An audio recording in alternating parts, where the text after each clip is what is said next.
Gente, muito obrigado pelo convite. Ao velho professor aposentado, mas que continua estudando. E ela escolheu esse tema porque esse é um dos últimos livros que saiu, a gente chama esse sonho transdisciplinar. Durante anos, quando eu era professor bem na PUC, eu tentei criar um pouco essa mentalidade, mas fui derrotado, e vocês vão entender por quê no final da minha palestra. Aqui também tentei, fui vencido. Ninguém está querendo pensar mais alto. Em todo caso, ou pouca gente. Então, eu gostaria de começar citando aqui o primeiro Congresso Internacional de Transdisciplinaridade que se realizou em Lisboa, em Portugal, em 1996. Houve um manifesto redigido por Edgar Morin, que eu gosto muito, e Basarab Nicolescu. Vou ler só alguns considerandos para justificar a minha pequena palestra. O manifesto diz o seguinte, tradução livre minha. Considerando que a proliferação atual das disciplinas, disciplina é um saber autodeterminado, a filosofia é uma disciplina, a psicologia também, viu? Repetindo. Considerando que a proliferação atual das disciplinas conduz a um crescimento exponencial do saber, tornando impossível todo saber global sobre o ser humano, considerando que só uma inteligência dando conta da dimensão planetária dos conflitos atuais poderá fazer face à complexidade de nosso mundo e ao desafio de autodestruição material e espiritual de nossa espécie, considerando que a vida está muito ameaçada por uma tecnologia triunfante, obedecendo apenas à lógica terrificante da eficácia. Finalmente, tem mais, eu vou só. Considerando que a ruptura entre um saber cada vez mais cumulativo e um ser interior empobrecido leva à escalada de um novo obscurantismo com incalculáveis consequências nos planos individual e social, fica justificada a minha pequena palestra. De sonhar, já que não pode realizar, a gente sonha com a transdisciplinaridade, termo criado pelo meu velho e querido, que foi meu professor, Jean Piaget, em Geneve, na década de 50, quando eu frequentei os cursos de doutorado. Vai lá. Vou permitir ler assim, porque eu leio rápido, né, para dar tempo de discutir. O grande desafio lançado hoje ao pensamento com P maiúsculo e à educação com E maiúsculo, nesse início de século e milênio, o grande desafio é a contradição entre, de um lado, os problemas cada vez mais globais, interdependentes e planetários, e do outro, a persistência de um modo de conhecimento ainda privilegiando os saberes fragmentados, parcelados, compartimentados. Eu tive a curiosidade de ver lá os programas da pós-graduação, tudo é tópico, tudo picadinho. Tudo o contrário do que eu penso, do que eu gostaria de pensar. Tópico. Hein? Daí a necessidade e a urgência para uma reforma do pensamento e da educação, de valorizarmos e promovermos, pelo menos, desenvolver o sonho do transdisciplinar. Com uma abordagem científica que pretende ser e como abordagem social e cultural que é, o transdisciplinar diz respeito ao que está entre as disciplinas. Através delas e além de cada uma. Seu projeto utópico sempre contextualizar e globalizar.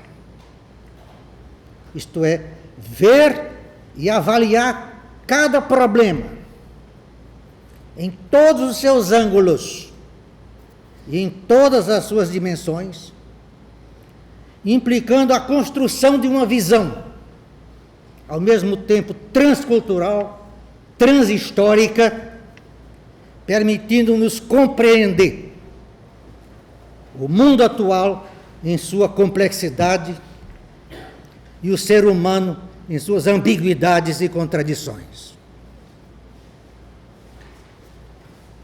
É o artigo 1º que ele já está lá, né? Até o ser humano está difícil de compreender hoje em dia. Creio que pode ser aplicado ao pensamento atual o que dizia o poeta Péguy da poesia. Quando a poesia está em crise, a solução não consiste em decapitar os poetas, mas em renovar as fontes de inspiração.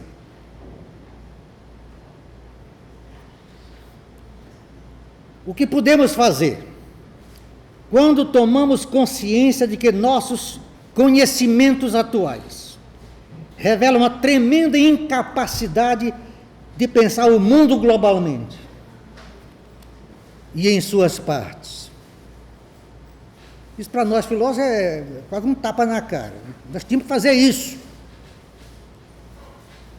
O que devemos fazer quando, diante da extraordinária complexidade do mundo atual, constatamos que nosso pensamento se encontra preso às miopias e cegueiras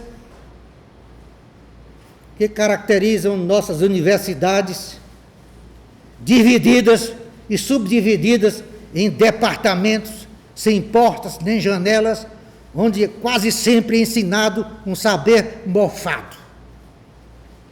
E vai.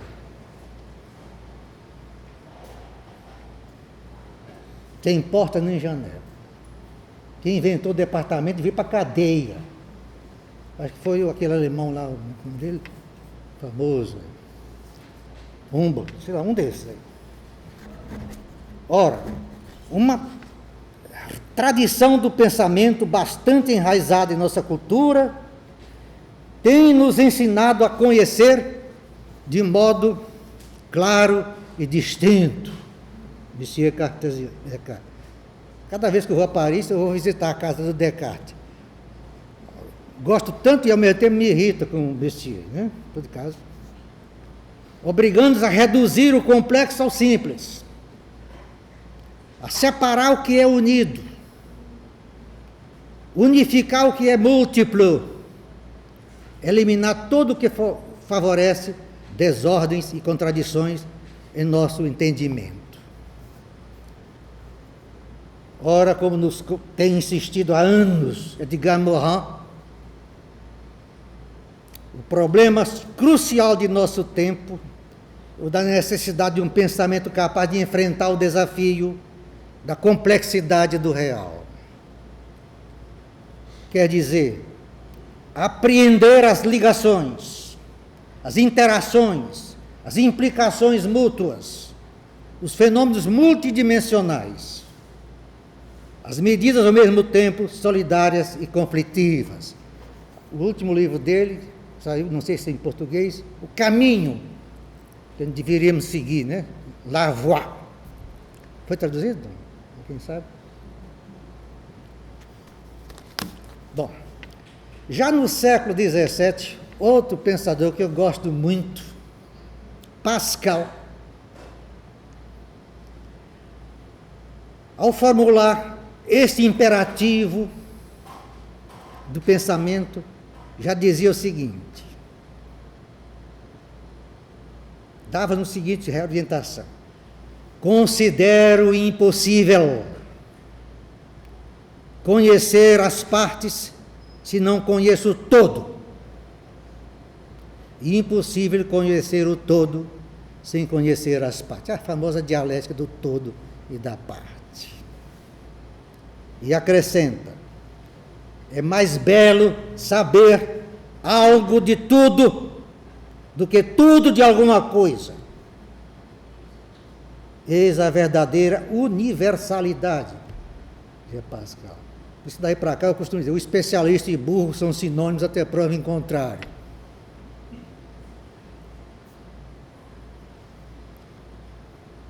Ao mesmo tempo que precisa contextualizar o singular, o pensamento deve concretizar o global. Quer dizer, relacioná-lo com suas partes.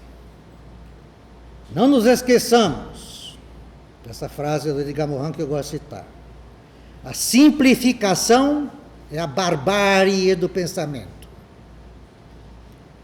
A complexidade é a civilização das ideias. Durma com barulho desse.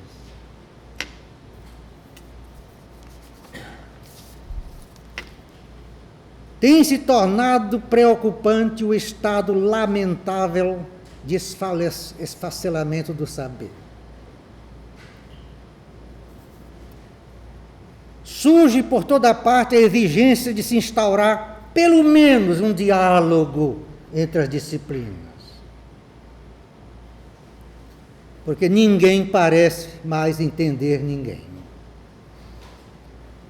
Mas essa exigência revela apenas uma situação patológica em que se encontra o nosso saber.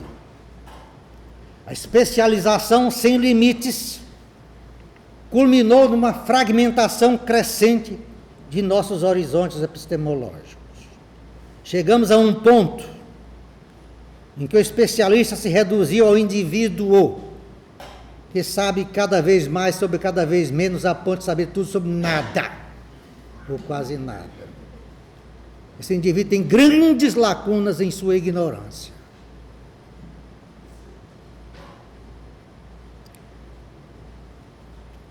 Na década de 30, o poeta Thomas Eliot dizia o seguinte: onde está a sabedoria, a sagesse, que perdemos com o conhecimento? E onde está o conhecimento que perdemos com a informação? E eu acrescento: o excesso de informação de hoje não só desinforma, mas deforma. O risco que correm as novas gerações de se tornarem obesos de informação e anoréxicos em conhecimento, e indigentes em sabedoria. Einstein, antes de morrer, fez a seguinte profecia: temo o dia em que a tecnologia vai se sobrepor à condição humana. Teremos uma geração de idiotas. Não sei quando vai realizar isso, né? De onde essa outra afirmação dele? Só duas coisas são infinitas: o universo e a imbecilidade humana. Da primeira eu tenho dúvidas. Citação de Einstein. Bom, ora, um saber em migalhas revela uma inteligência esfacelada. O desenvolvimento da especialização, com todos os seus méritos, pelo amor de Deus, dividiu ao infinito o território do saber. O especialista ocupou como proprietário privado seu minifúndio de saber, onde passa a exercer ciumenta e autoritariamente seu mini poder. Ninguém tasca.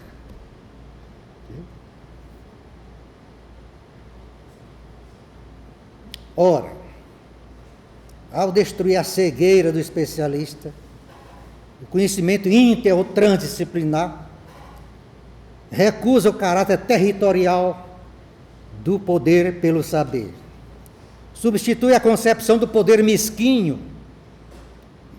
do especialista pela concepção de um poder partilhado. O espírito interdisciplinar pressupõe, como diria Pascal, que reconheçamos que o coração tem razões que a razão desconhece.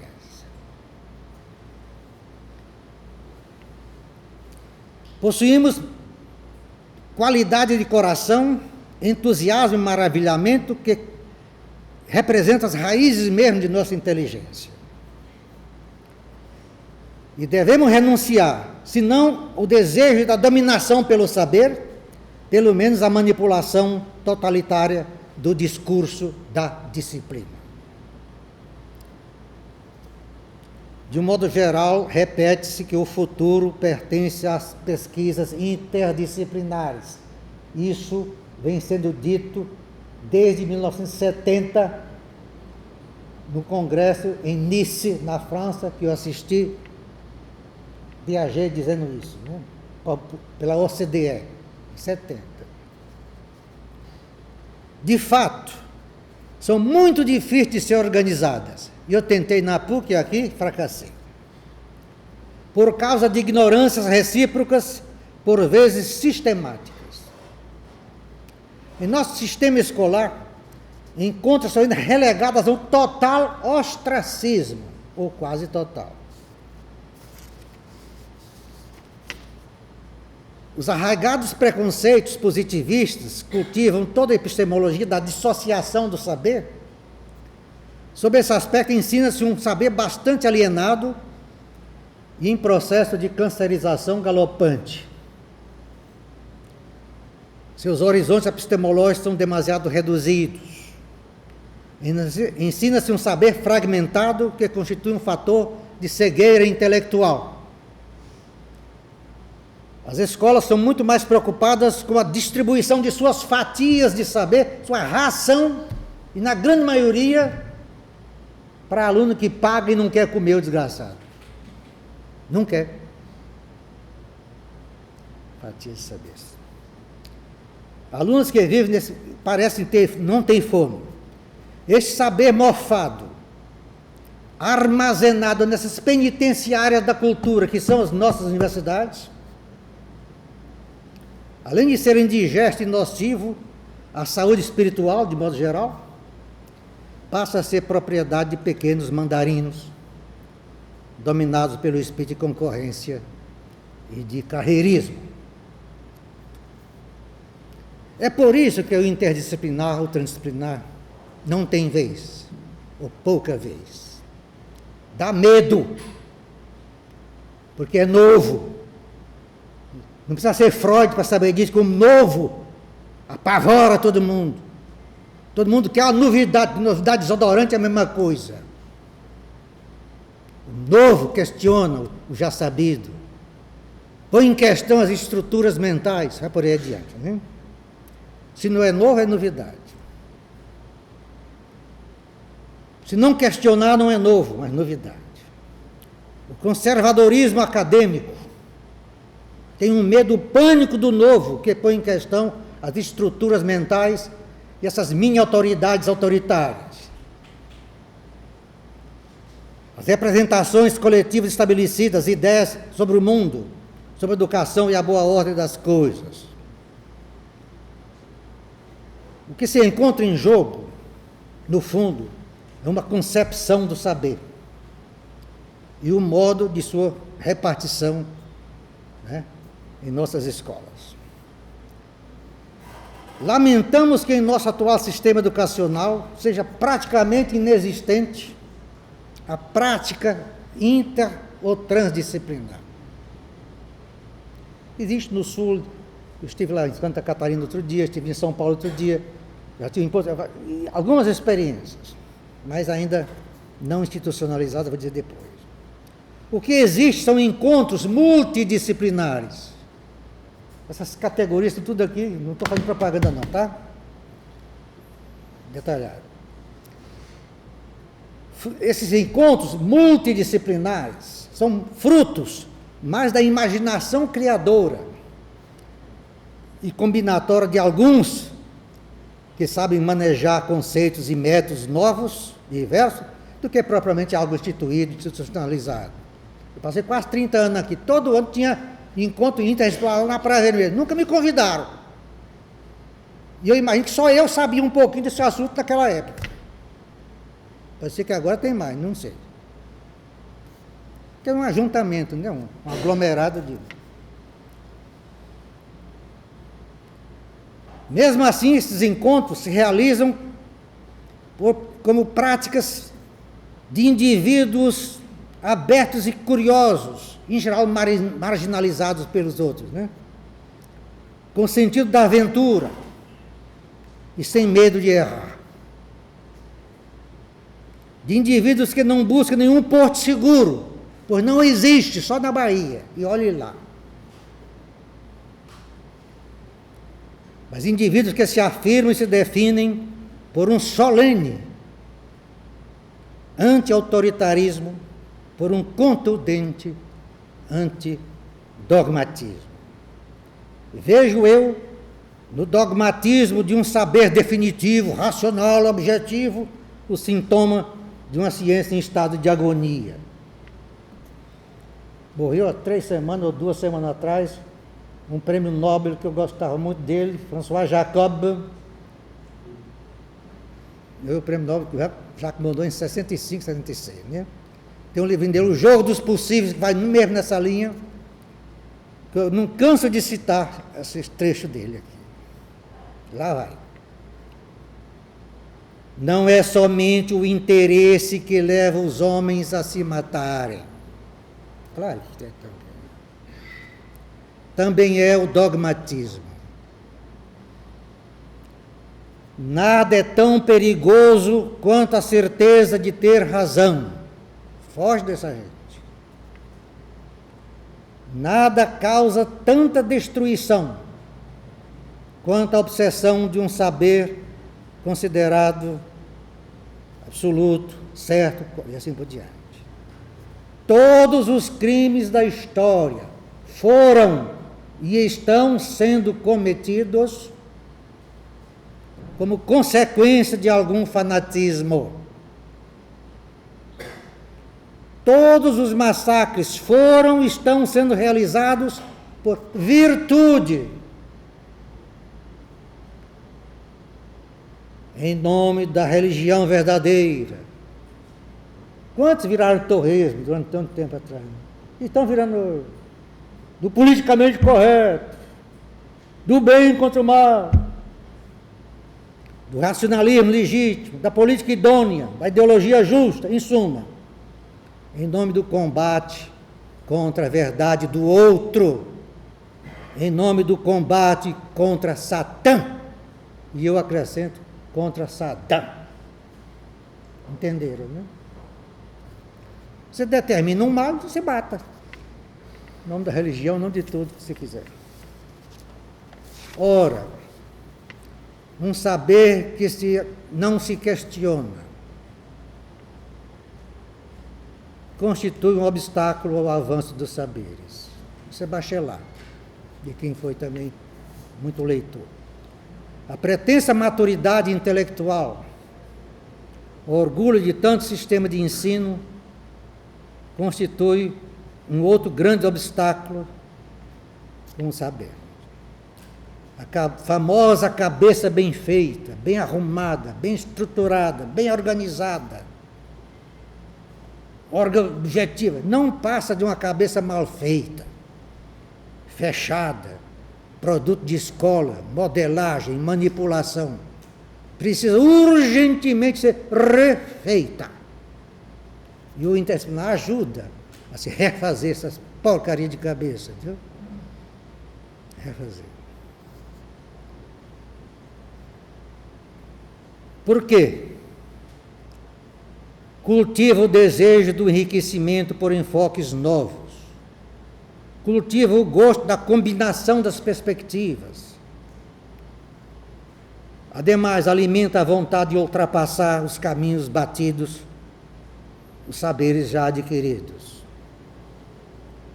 Nós não nascemos com cabeças desocupadas, mas inacabadas.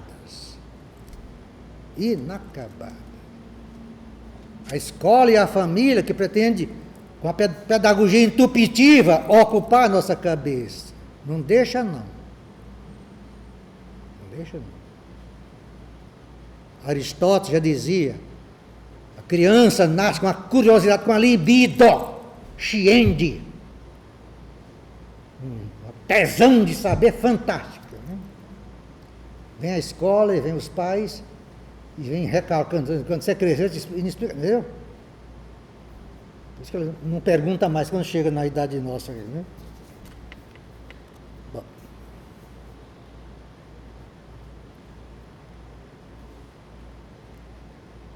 Donde a necessidade, creio eu, de se psicanalizar urgentemente os educadores, a fim de que se tornem agentes que despertem, que provoquem, questionem e se questionem, e não se reduzam a esse papel ridículo de disciplinadores intelectuais, de capatazes da inteligência, ou de revendedores de um saber mofado que ninguém quer comer, em geral. Ou responder a questões que ninguém lhe coloca, porque cresceu. Aristóteles tem razão. Ora, o professor que não cresce, não estuda, não se questiona e não pesquisa, deveria ter a dignidade de se aposentar mesmo no início de carreira. É de altíssima periculosidade. Max Weber nos lembrava o seguinte: assim como o sacerdote rotiniza a mensagem do profeta, o professor rotiniza o discurso do pensador, do Criador. Faz dele desaparecer o essencial, que é o problema, tal como foi posto pela criação. Deveria também se aposentar aquele que prefere respostas às questões, ou prefere ensinar a pesquisar. Creio eu que tinham razão os estudantes de Paris, em maio de 68, quando escreviam em todos os muros. Eu vi várias vezes, já está apagado agora. Né? Dizer o seguinte: pesquisadores que pesquisam, encontramos. Pesquisadores que encontram, procuramos.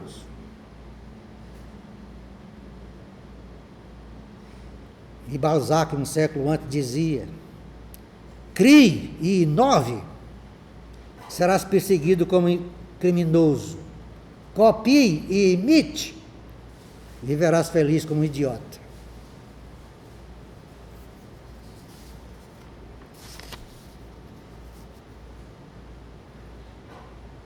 Mas como transdisciplinar, eu estou pulando algumas coisas para não dar tempo de discutir. Mas como transdisciplinar constitui um fator de transformação capaz de restituir vida às nossas esclerosadas instituições de ensino, alguns obstáculos precisariam ser superados. Vou citar alguns aqui, tá?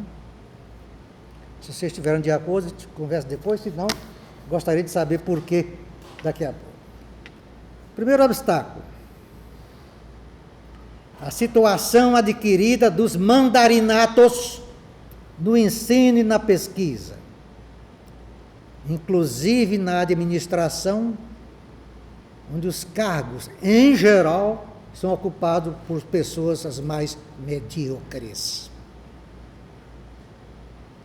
2. O peso da rotina e a rigidez das estruturas mentais.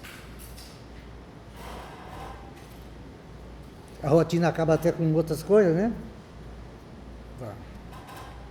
Outro, a inveja dos conformismos e conservadorismos em relação às ideias novas que seduzem. É o que eu chamo aqui de, entre nós, o ódio fraterno. Eu contei uma piada que o velho mestre de Estrasburgo, Gusdorf, me contava. Deus, ao criar o mundo, deitou na rede para descansar. E, rapaz, esqueci criar o professor universitário. Criou. O capeta passou a noite inteira matutando, criou o colega. Entendeu? Daí esse ódio fraterno que nós temos uns pelos outros. Outro obstáculo, o positivismo anacrônico, que é ainda preso ao ensino bastante dogmático e autoritário, está à míngua de fundamentação teórica. Outro obstáculo, a mentalidade esclerosada de aprendizagem por acumulação, só por acumulação. Outro, o enfeudamento das instituições, enfeudamento mesmo, departamentalização. Outro, o carreirismo, em geral buscado sem grandes competências. A ausência quase total de crítica e autocrítica dos saberes adquiridos, etc, etc, etc. Em compensação, aqueles que quiserem se aventurar nessa empreitada, eu creio eu que devia preencher os pré-requisitos. Ter a coragem de fazer todo dia a seguinte prece: fome nossa de cada dia nos dai hoje. Sebastião, fome de saber. Resgatar aquela curiosidade da criança até os 7 anos, como dizia Aristóteles. Querer saber o porquê de tudo. Você é um maníaco do porquê, um chato de galocha nesse sentido. Saber o porquê de tudo. Fome nossa de cada dia nos dai hoje. Era a oração que Bachelard dizia que rezava todo dia. 2. Ter a coragem de devolver. Devolve, senhor. Devolver à razão sua função turbulenta e agressiva. 3. Ter a coragem de, no domínio do pensamento, fazer da imprudência um método. 4. Saber colocar questões e não ousar pensar antes de estudar. 5. Estar consciente de que ninguém se educa com ideias alheias dos outros. Outro. Ter a coragem de fornecer à sua razão, se não razões, pelo menos motivos para mudar sempre. Até a Bíblia chama isso de conversão. Platão também fala de conversão, né? Metanoia. Platão. Não cultivar o porto seguro, ou pela certeza do sistema. Que Descartes tem razão, nosso conhecimento nasce da dúvida. E eu acrescento, não sei se é minha mesmo, e se alimenta de incertezas. Finalmente, sem terminar, jamais fazer concessão ao saber. Spinoza. Quem faz concessão ao saber, por isso que eu sou assim, virulentamente contra especialização obrigatória. Especialização é outra coisa, né? Quem faz concessão ao saber, diz Spinoza, faz concessão à felicidade, à alegria, à beatitude. E Lacan, comentando Spinoza, Lacan, quem faz concessão ao saber, faz concessão ao desejo, à liberdade. E Sartre acrescentaria que o homem não tem liberdade, ele é liberdade. Não fazer concessão ao saber. Etc, etc. Continuando. Por isso precisamos de pensadores que saibam sonhar. e de sonhadores que saibam pensar. Porque nosso conhecimento deve aparecer como a reforma de uma ilusão e uma retificação continuada. Claro que navegar é preciso. Está lá em Amsterdã, escrito em latim, num casarão lá, eu vi. Fernando Pessoa copiou, o pai do Chico Buarque também. Navegar é preciso, mas viver, muito mais preciso ainda. Tá? Por quê? Se não navegarmos com uma bússola na mão, pode chamar de razão se quiser, e um sonho na cabeça, ficaremos condenados à rotina do sexo, da droga e do credit card.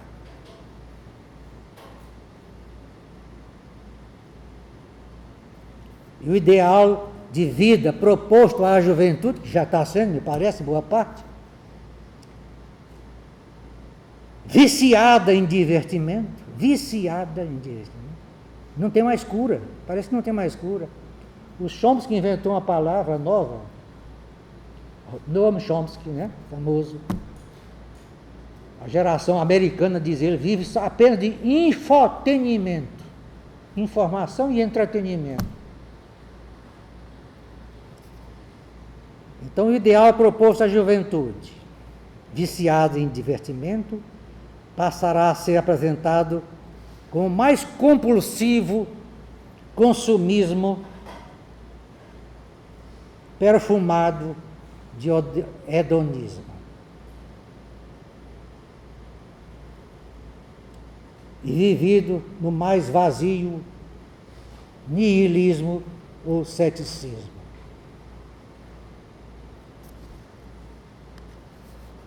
Donde a necessidade de resgatarmos uma razão aberta e nova. Estou pulando algumas coisas para andar mais rápido. Isto implica, uma razão aberta implica admitir como racionalmente necessária sua desdivinização. Desdivinização.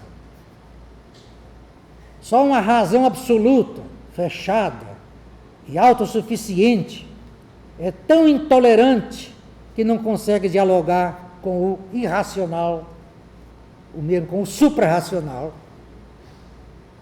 Por isso, a transformação de nossa sociedade é inseparável do ultrapassamento desse tipo de razão.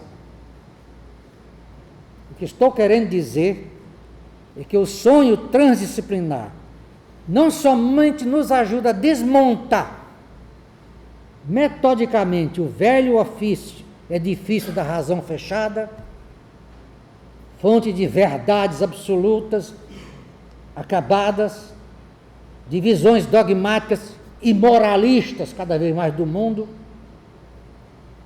que alimentam os renascentes integrismos e fundamentalismos que está invadindo quase todo mundo aqui.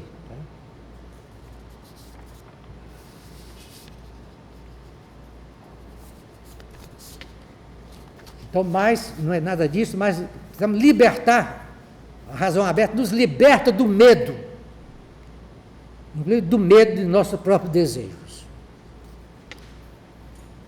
Claro que o verdadeiro topos, lugar do transdisciplinar, não existe ainda em lugar nenhum mapa mundi que eu saiba. Né?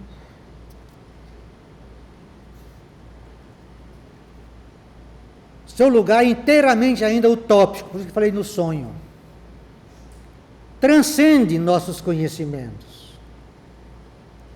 Por vezes aparece como resultado de um desejo de tipo sentimental, ou filosófico, ideológico ou social, poético ou espiritual. Tendo como fonte paradoxal o sonho de compreensão dos resultados gerais das ciências, ele aparece como a exigência de uma necessidade histórica. não só de uma reconciliação entre o sujeito e o objeto, foi esquizofrenizado, sobretudo a partir de Monsieur Descartes, entre o homem interior e o exterior, mas de uma tentativa de recomposição dos diferentes segmentos de nossos atuais conhecimentos. Não com o objetivo de produzir um novo sincretismo, mas de buscar novos pontos de vista a partir dos quais podemos torná-los interativos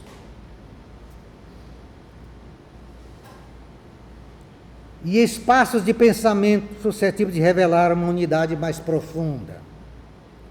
E admitir como especialização, que dizia o meu velho mestre Piaget, a especialização não vai daqui para cima, não, tem, começa o doutorado e vai descendo, é um mergulho em profundidade. Quem vai especializando assim aos poucos, vai fazendo cada vez mais concessão ao saber, vai virar um idiota lá em cima, manipulado, um escravo, um boia fria do saber. Por isso que Piaget dizia, para ser professor da escola primária tinha que ter doutorado, pedagogia e psicologia, viu? O especialista bom é aquele que é um mergulho em profundidade. Então isso nos levaria, e é difícil hoje em dia, né? A gente vai especializando, jogando fora, isso não me interessa, vai ver, e vira um verdadeiro. Mas atenção, termino por aqui. Sem a filosofia, eu já disse antes que é fundamental esse diálogo entre a filosofia também, a ciência, sem haver distinção entre as disciplinas, né? Eu diria até que a filosofia tem um papel enorme a desempenhar, vou dar uma imagem assim meio grotesca, poderia desempenhar o papel de um regente de orquestra. Ele não toca os instrumentos, mas cada instrumento tem uma disciplina. E a filosofia desempenharia, na função do Aristóteles, a filosofia política, para de regente de orquestra, que sabe tudo, mas não sabe quase nada de tudo, não é? O quê? Deu para entender? O regente. Mas sem ele, nada funciona na harmonia, aquela beleza da música. Como já dizia Platão, até me permite uma piadinha, Platão definia a música, sabe como, meu querido? Um conjunto harmonioso de sons que dá alma ao coração e asas ao pensamento. E eu acrescento, o resto é ruído, e barulho e gritaria. Tem gente que gosta de gritaria, né? Ainda prefiro guardar de Platão. Atenção, sem os filósofos, os espertocratas das ciências, por mais competentes que sejam, ficariam embaraçados para responder essa questão do programa kantiano, o que devo fazer?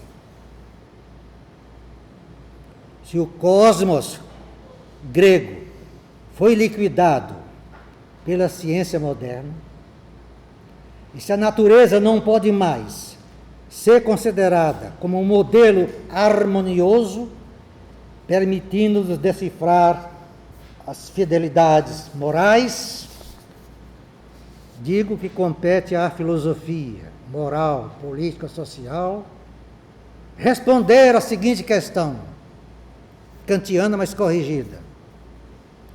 Como devo me comportar com justiça em relação aos outros? Não nos esqueçamos de que de que os saberes filosóficos, artísticos e religiosos constituem os melhores laboratórios a partir dos quais podemos contemplar e compreender a experiência humana em sua totalidade. Não nos esqueçamos que a filosofia, as artes, tem para ser que é Hegel que dizia isso, e a religião são as três antenas do saber, antenas parabólicas, né? Captam a distância. Então, sempre vanguardistas. A ciência chega quase sempre atrasada para responder de modo racional, objetivo, as questões que ela não se colocou. E quando ela responde, não estou nem aí, eu estou lá na frente, criando caso de novo. Viu? As 3 outras instâncias do saber.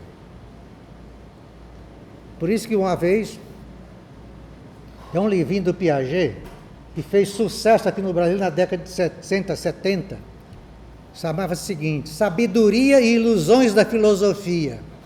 Vocês viram falar nesse livrinho? No entanto, teve 20 e tantas edições. Nunca mais li, né? E ele faz ele é formado só em filosofia e em biologia. E ele dizia o seguinte, ele criticou no primeiro capítulo, chamado Desconversão, como é que ele mudou da filosofia para a ciência. Tudo que eu estou criticando aqui, né? Achava que a filosofia é só baboseira, entendeu? Ele leu Bergson com 13 anos de idade no Largo da Anistia. O cara era gênio, né? Entendeu todo Bergson com 13 anos. Então ele desconstruiu tudo, né? Ele é cientista, fez doutorado sobre os moluscos do Lago de Le Mans, é igual ao meu sobrinho, doutorado em aranha, né? Maravilha, né? Tá certo. Aí houve em 71, em Paris, um congresso, chamaram Piaget a debater. O Merleau-Ponty, Piaget, Paul Ricoeur, velho amigo meu, traduzi tudo, que pagava minha comida todo ano lá em Paris, Paul Ricoeur, que eu traduzi para o português, discutindo sobre o livro do Piaget. Então eles caíram de pau em cima do velho Piaget, o preconceito que ele tinha com a filosofia, essa que eu critico também aqui. Às vezes você vê a honestidade intelectual. Ele escreveu uma nova edição com um post-fácil gigantesco. Começa assim o post-fácil, dando razão. Realmente, Paulo Ricoeur perguntou, você já leu Russo? Não. Como é que se mete o pau na fenomenologia? Como é que se mete o pau na fenomenologia? Foi por aí afora. Aí Piaget diz o seguinte, o psicólogo, o cientista, que não tem uma sólida formação filosófica, tem um câncer incurável. Eu perguntei, por isso que eu vou repetir aqui, já repeti várias vezes, mas meus alunos, ninguém ouviu. O filósofo que não tiver uma sólida cultura científica também tem um câncer incurável. Ele me deixou dizer que está certo. Uma cultura, não é? Eu tentei discutir isso aqui e não consegui. Então era isso, em princípio, né, que eu queria falar para vocês. Muito obrigado pela atenção. Eu não peço, como diria Foucault, estava vendo um negócio na PUC sobre Foucault, 40 anos, foi ontem, nem hoje. Eu não peço malícia, aplauso nem malícia e crítica, tá? E não só pergunta, mas complemento, discordância, será tudo bem-vindo, tá? De preferência, discordância e complemento. Muito obrigado.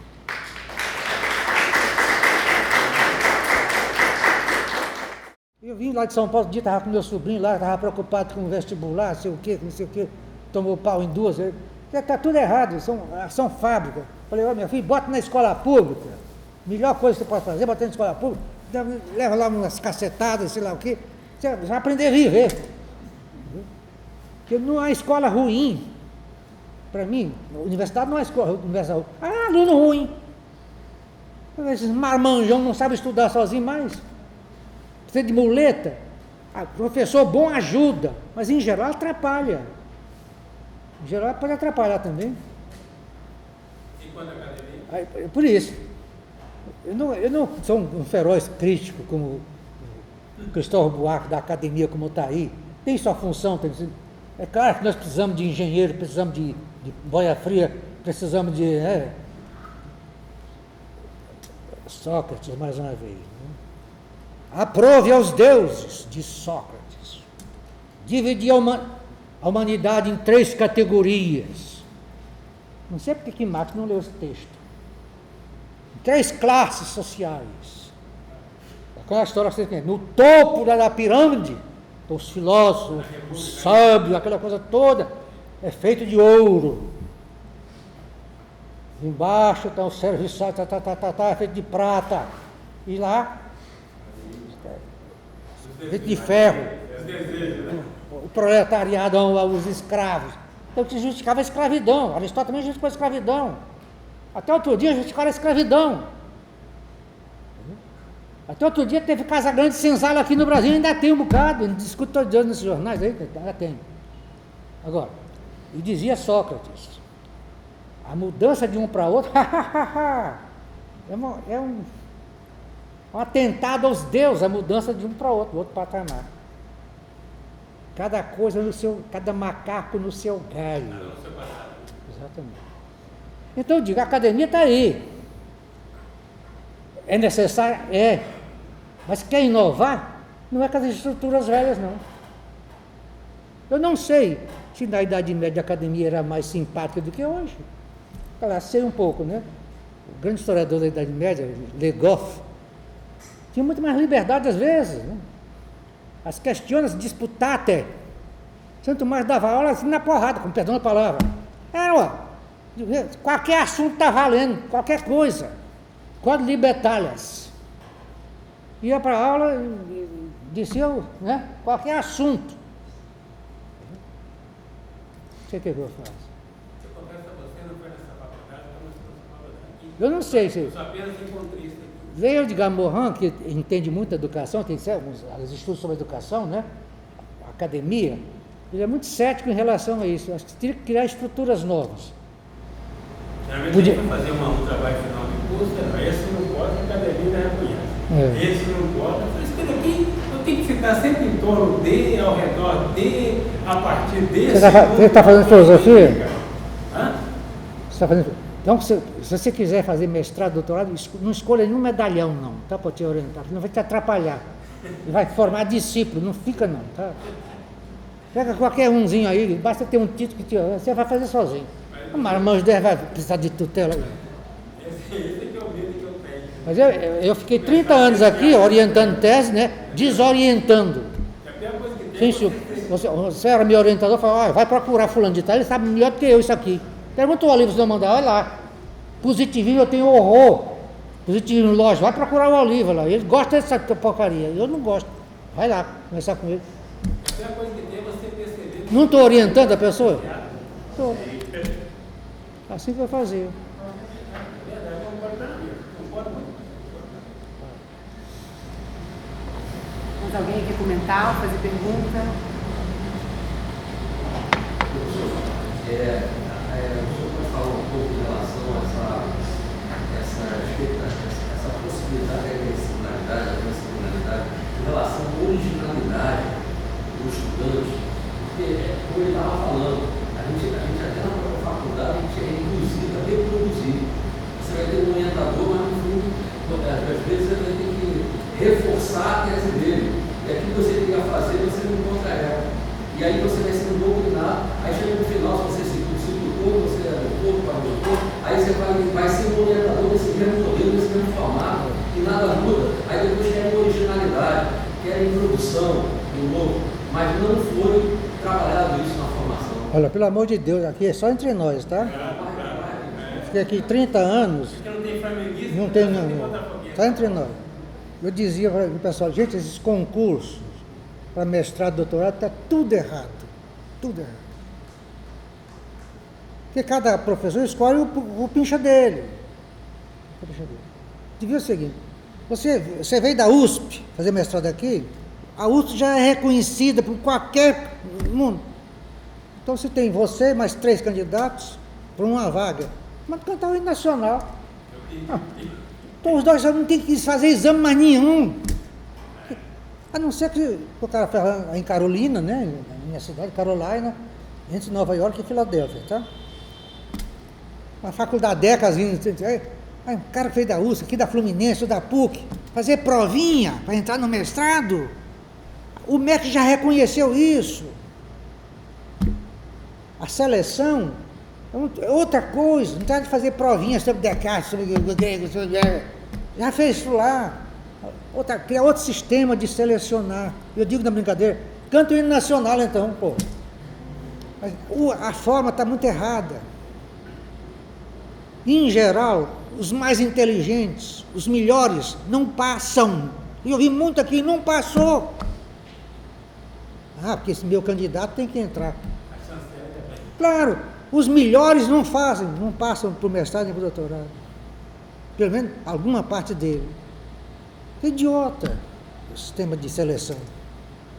Que vou levar o que já é fácil. Enfim.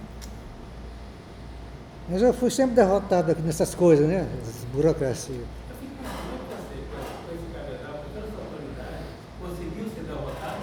Foi, mas a burocracia é muito grande. Não depende, sei lá. O pessoal se apega às questões, né? Ora, para dar um exemplo, havia um filósofo aqui, ela conhece bem, que era famosíssimo no Rio de Janeiro inteiro, titular em Porto Alegre, foi caçado pelos militares, vieram para cá, foi acolhido aqui. Se aposentou, foi para o UERJ. Eu estava aqui ainda, queria dar um cursinho assim, extra, queria submetê-lo a um exame. Perguntações, pergunta qualquer um aqui, eles não sabem, uma provinha, para ser colaborador, entendeu? E ele não veio. Falei, isso é dignidade, submeteu o Gerhard Bonheim. Doutor na Alemanha, não sei quanto, tudo, vai dar uma aulinha. Você lembra dele? Mas era a burocracia naquela época aqui. Ah, porque o departamento votou que só pode dar aula aqui como colaborador quem prestar esse exame, essa provinha aqui. Que vou ler? Mas pergunta ao Olinto, seu amigo lá, ele sabe dessa história. Era assim, não sei, espero que tenha mudado para melhor, né?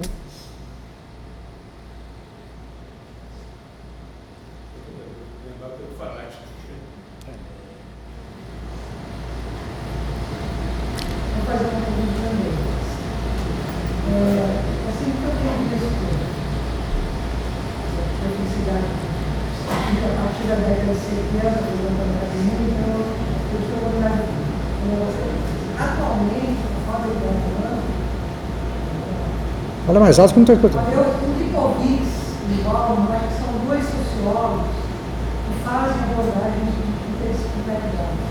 A especialidade da sociologia como uma disciplina quase que articulando os saberes, as produções, as outras. Porque tem interdisciplinaridades regionais, essa disciplina. Por exemplo, eu não acho que um bom pedagogo possa ignorar a psicologia e a psicanálise. Não pode. Ah, não. Não dá. E vice-versa.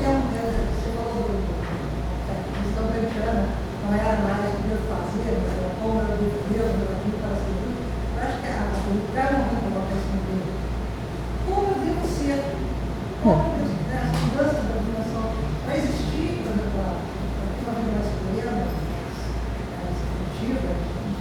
Então, essa questão do ser, mudar esses padrões mentais, esses formatos, permitiria mudar essa disciplina da academia, eu acho. Então, seria o que, por exemplo? Podemos mudar aqui 4, 5 pessoas e vamos pensar uma questão qualquer. E vamos formar uma proposta. Então, seria um bom formato de escaparia de disciplinas, as orientações. Eu deixei de falar também, mas você tem razão. Tem que criar estruturas pequenas, novas, núcleos de inovação. Tem que começar de baixo alguma coisa. Sem ter grandes ilusões. Porque esperar que lei vem, não vem não. A academia é conservadora. É evidente. Você lembra daquelas polêmicas? Eu conheci o cidadão, antes dele morrer, Louis Althusser. Era os aparelhos ideológicos de Estado. Você ouviu falar nisso? Na época, era aparelho ideológico de Estado, da escola, família, seu Deus, sei lá o quê. É uma luta terrível, né? O aparelho ideológico de Estado. Daí deu aquele negócio em 68, depois borocochou tudo, né? E hoje nós estamos num momento assim muito grande, como diz, de conformismo. Outro grande que morreu foi, em si, Castoriadis, que é um grande filósofo grego, morando em Paris, e psicanalista dos bons. Ele fez a junção, né? Grande produção, né? Castoriadis. Na sua opinião, além do Zygmunt Bauman, do Lacq Ferri, tem algum outro pensador pensando na filosofia atual? Além do Morin? Tem algum outro pensando? Esse Basarab de Nicolescu, né? Esse é um grande, no campo das ciências exatas, né? Que deve ter, mas não é notícia, entendeu? Essas questões. Tem que falar, porque a gente não tem. Agora, se você quiser. Outro dia alguém me perguntou, não sei de onde, me escreveu um e-mail pedindo uma bibliografia atualizada. Eu fui lá na internet, botei transdisciplinarité em francês. Gente, o que tem de coisa lá dentro? Transdisciplinarité. Você bota no Google, bota interdisciplinarité também, tem outra, e tem uma bibliografia imensa, tem centenas de artigos, e estou desatualizado. Agora, tem tudo aquela coisa antiga que eu também conheço, né? Mas hoje em dia, né? Você quer comprar pão, vai na internet. Está tudo lá. Assim, Para que surja ideias novas, pensamentos novos, encontros como esse, sabe? mas aí, creio eu que faz parte esses cursos aqui, é extensão, né? Faz são parte. uma atividade Agora está extracurricular. passado. Agora está passado. Entendeu? Seria interessante que eu viesse mais de encontros como ele, pudesse debater essas ideias do contraditório, do oposto. Isso ajuda a formar uma ideia nova, massa.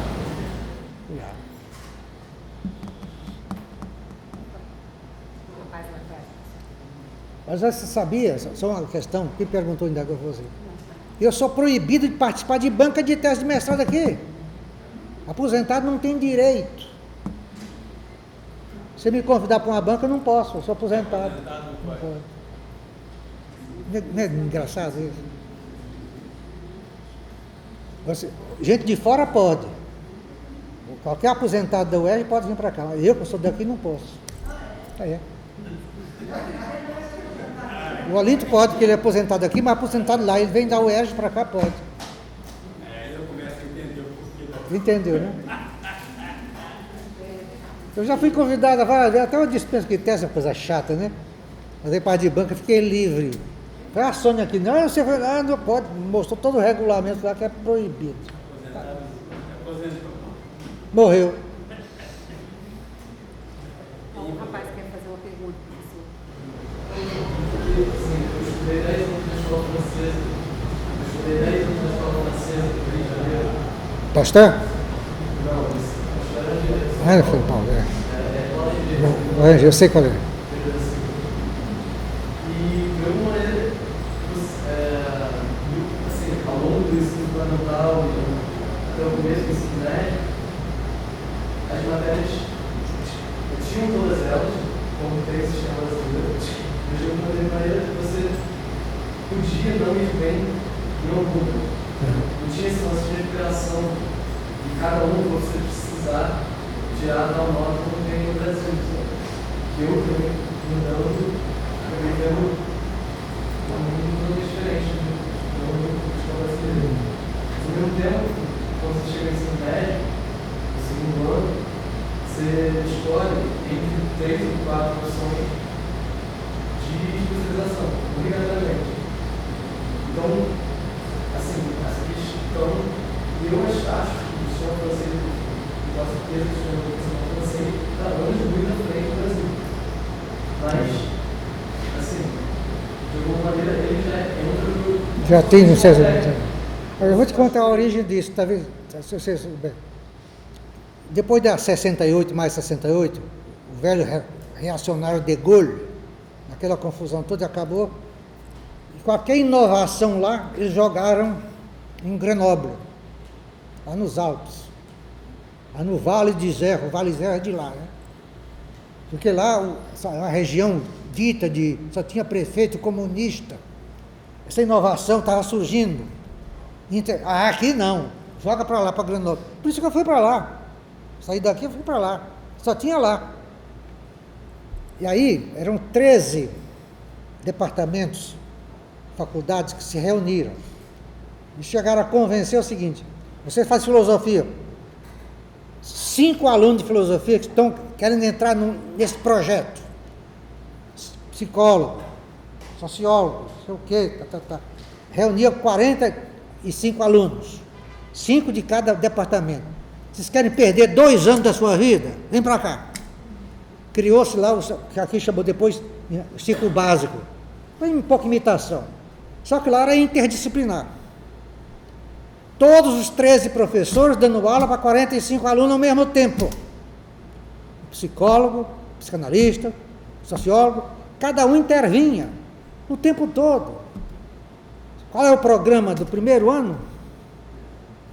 Uma palavra, grupo. Só isso. Vamos estudar grupo. O filósofo falava sobre teoria do Estado de Platão, até o De Gaulle, entendeu? Cada um falava, matemática falava de problema de conjunto. Conclusão. Desses 45, 2 anos, cada um voltava para a sua faculdade de origem. Não sobrou um. Ninguém ficou. Quem encontrou um bando de alunos idiota e eles eram inteligentérrimos. Aí as empresas francesas, eu quero esse cara que é bom. Ele tem uma versatilidade. Eu prefiro contratar esse com 2 anos a esse que tem 4. Ele é melhor, ele aprende mais rápido qualquer coisa. Entendeu? Aí o francês, a revelia dos estudantes, criaram o DUG, um diploma, mais 2 anos de curso interdisciplinar, e dá um diploma. Os empresários só queriam esses caras. Exatamente. Esses caras é fogo quente. Eles não sabem tudo sobre tudo, mas os caras são muito mais eficazes. Aí esparramaram para a França inteira, até hoje tem lá, você conhece esse sistema, né? O DUG, Diploma de Estudos Gerais, Universitários Gerais. Mas aí piorou, porque a turma não era preparada, né? Não tinha professor preparado para isso. Mas a origem é essa. Assim, eu acho que de alguma maneira o similar aqui seria a escola técnica. Porque você de alguma maneira tem uma transdisciplinaridade, mas dentro da área onde você atua. Então, se você seja na parte técnica, então você vai ser engenharia, matemáticas, físicas em geral, e, enfim, lá pelo menos é assim. E aqui seria a escola técnica. Aí depois, talvez na faculdade, assim, deixar o centro intermediário. Mas Olha, tem uma professora aqui, lá em Florianópolis, me perguntaram muito, aproveitar que eu estava lá, um grupo enorme, querendo aplicar isso na educação. E se alguém por acaso estiver interessado, ele deve ficar furiosa comigo, eu mando tudo para ela, em São Paulo, na PUC. Tem uma professora que trabalha muito essa questão na educação. Tem um monte de livrinho sobre educação na escola. Ivani Fazenda, vocês devem já estar entendendo. Né? Ela trabalha isso lá. Tem um grupo enorme, já fui lá várias vezes. Eu conheço ela porque eu fui da banca dela de doutorado na USP. Ivani Fazenda. Ela trabalha muito com a questão da escola.